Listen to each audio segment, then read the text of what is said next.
Welcome to my channel Dhirendra education. आज हम लोग कक्षा 10वीं का अध्याय 6 त्रिभुज चैप्टर पढ़ने वाले हैं। त्रिभुज चैप्टर में हम लोग 9th क्लास में पढ़ चुके हैं सर्वांग समता के बारे में, और हम लोग कक्षा 10वीं में पढ़ेंगे समरूप के बारे में। समरूप के बारे में जानने से पहले सर्वांग समता के बारे में जानते हैं थोड़ा सा। सर्वांग समता, सर्वांग समता में समान आकार और समान आमाप होना अनिवार्य है। समान आकार जिसे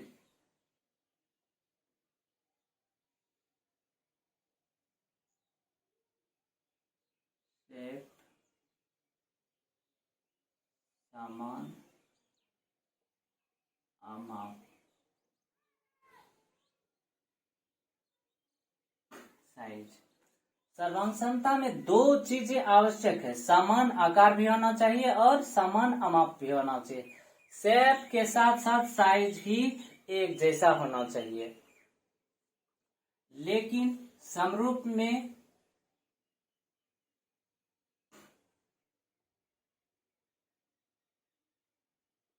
सिमिलैरिटी, समरूप में सिर्फ आकार सेम होना चाहिए, परंतु आमाप बराबर नहीं भी होगा तो चलेगा। जब समान आकार हो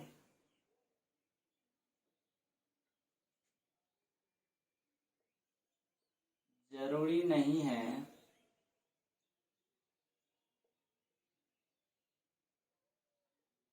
समान आमाप हो। जैसे हम लोग उदाहरण से समझें, एक त्रिभुज, इस त्रिभुज में क्या है, ये छोटा है ये बड़ा है, लेकिन एक जैसा देखने में है।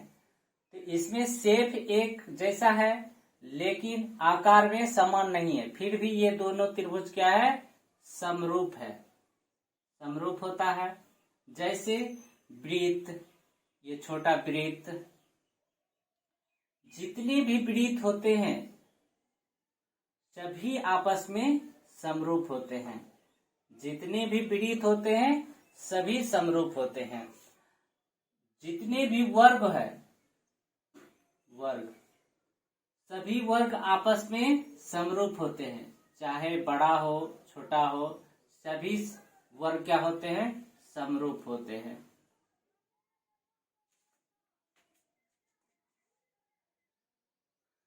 अब भुजाओं की समान संख्या वाले दो बहुभुज समरूप होते हैं, इसके बारे में सीखेंगे। भुजाओं की समान संख्या हो, दो बहुभुज समरूप होते हैं, उनके लिए दो गुण होना अनिवार्य है। उनके संगत कोण बराबर हो तथा उनकी सभी संगत भुजाएं एक ही अनुपात में हो। हम उदाहरण से समझते हैं। दो त्रिभुज लेते हैं, A B C D E F. यदि कोण ये मेरा x है तो कोण D भी x होना चाहिए।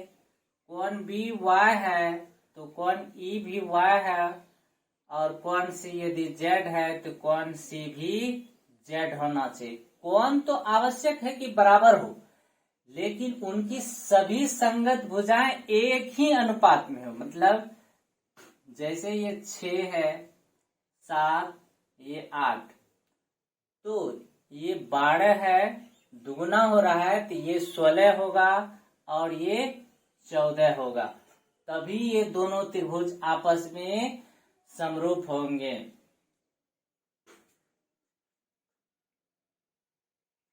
अब समरूप बहुभुज के बारे में पढ़ते हैं। हम लेते हैं दो फिगर,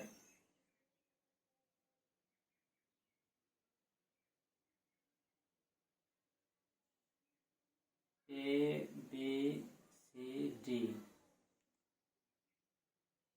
ई एफ एच, ये 90 डिग्री है, ये 90 डिग्री,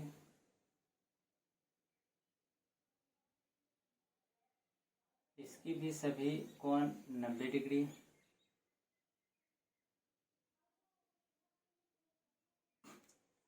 इसकी भुजाएं 4 सेंटीमीटर।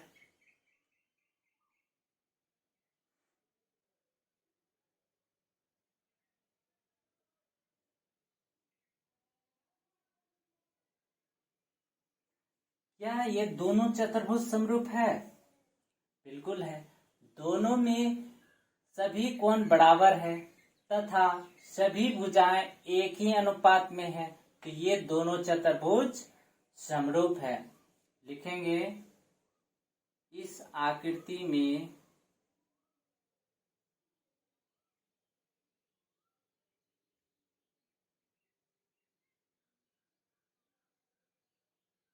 दोनों चतुर्भुज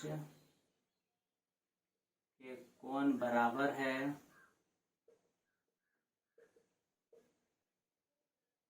तथा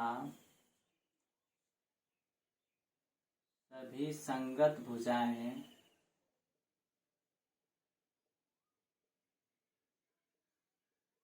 एक ही अनुपात में है, अतः दोनों चतुर्भुज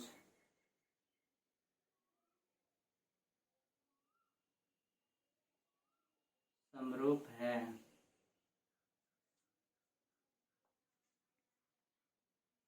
अब वो समरूप बहुभुज के बारे में पढ़ते हैं। एक वर्ग लेते हैं और एक आयत लेते हैं।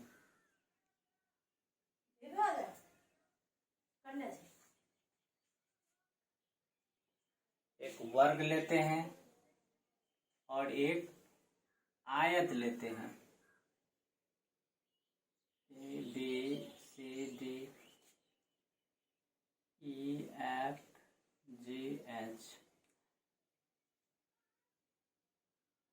3 सेंटीमीटर, 3 सेंटीमीटर,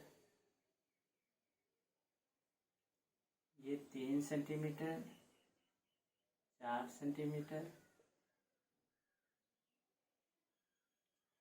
क्या ये दोनों चतुर्भुज वर्ग और आयत समरूप है? प्रत्येक कोण तो दोनों का बराबर है, लेकिन भुजा एक ही अनुपात में नहीं है, इसलिए ये दोनों चतुर्भुज आपस में समरूप नहीं है। लिखेंगे वर्ग तथा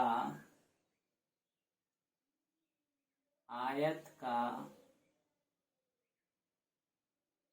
प्रत्येक कोण बराबर है, परंतु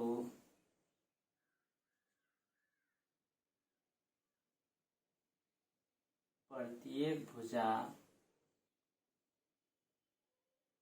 एक ही अनुपात में नहीं है,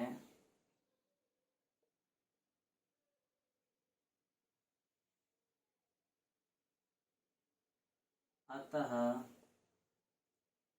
ये वर्ग और आयत समरूप नहीं है।